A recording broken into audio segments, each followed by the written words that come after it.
Good morning आणि सर्वांना आषाढी एकादशीच्या शुभेच्छा। आज काय सगळ्यांचा उपवासच असेल।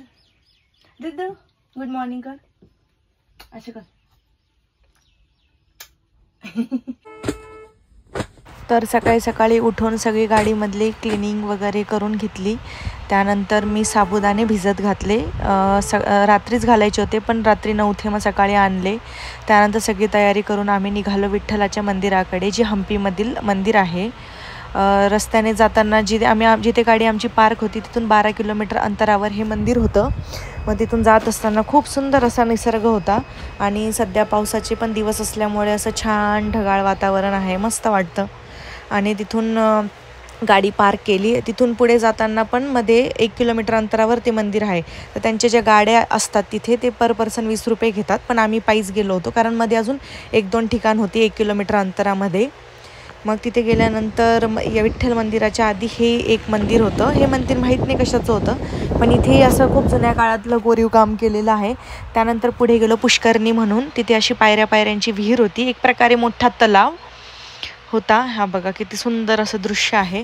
मग पुढे गेलो आम्ही विठ्ठलाच्या मंदिराकडे। तिथे मंदिराच्या समोर हा जो रथ आहे, गरुड रथ म्हणतात त्याला, कारण हा विष्णूंसाठी होता आणि त्याच्यावर एक विठ्ठलाची पण मूर्ती कोरलेली आहे। पुढे तुळशी वृंदावन देखील आहे आणि हा रथ तर माहितीच आहे आपल्या 50 रुपयाच्या नोटेवर आहे म्हणून।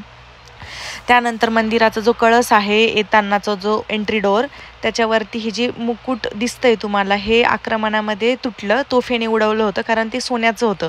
त्यांनी ते सोनं घेऊन पुन्हा ते निघून गेले। हे बघा, हे तुळशी वृंदावन जे मी म्हटलं तुम्हाला। त्यानंतर पुढे गेल्यानंतर मंदिराला हे जे ह्या बघा, ह्या त्या रथावर आपल्या विठ्ठलाची मूर्ती कोरलेली आहे। त्यानंतर रथाला समोर घोडे होते, शेपूट दिसते तुम्हाला, पण आता सध्या त्यांनी हत्ती केलेले आहेत। त्यानंतर पुढे आल्यानंतर हे चायनीज लोक होते, ते इथे घोडा घ्यायला यायचे।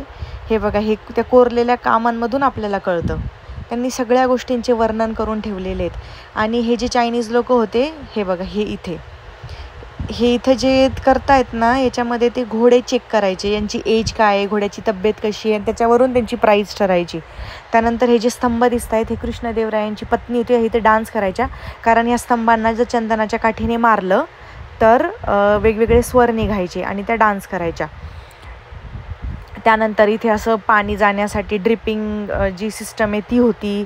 त्यानंतर वरती मंदिराला असे तोरण लावायला सुद्धा त्या काळात दगडाने जागा केलेली होती। हे जे वृक्ष दिसते हे पण खूप जुनं वृक्ष आहे इथे। त्यानंतर इथे एक हे जे 6D म्हणून ओळख होते ह्या याची शिल्पकलेची, याच्यामध्ये 7-8 प्रकारचे प्राणी आहे। त्यानंतर हा एक हत्ती, आणि नीट बघितलं तर लेफ्ट साईडला तुम्हाला बैल दिसेल एकाच याच्यात। पुन्हा हा पानांचा गणपती कोरलेला आहे त्यांनी। परत पुढे आल्यानंतर हे तुम्हाला दिसेल की दशावतार दिसेल रावणाचा। पुन्हा हनुमानाने बघा त्याची शेपटी अशी राऊंड करून तो बसलेला आहे, त्याने लंका दहन केलं होतं, हे इथे आहे।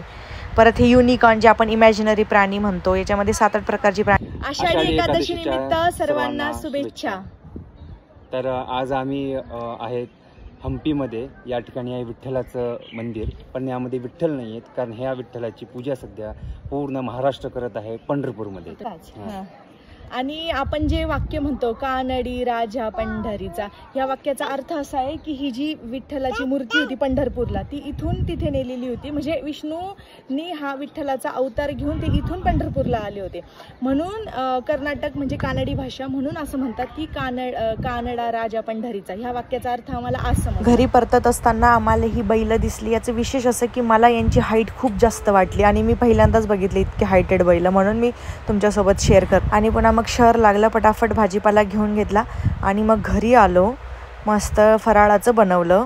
दिवसभर आज सगळीकडे फिरून खूप थकलो, पण मग आमचा दिवसभर आज उपवास झाला आणि आता आम्ही फराळ करतोय आणि दिवसाचा एंड करतो। उद्या पुन्हा भेटू। व्हिडिओ आवडला असेल तर लाईक करा, फॉलो करा। थँक्यू।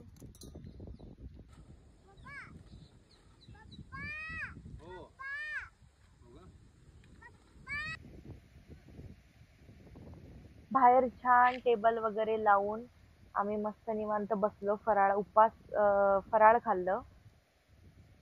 अशा प्रकारे आमचा दिवस कंप्लीट झाला।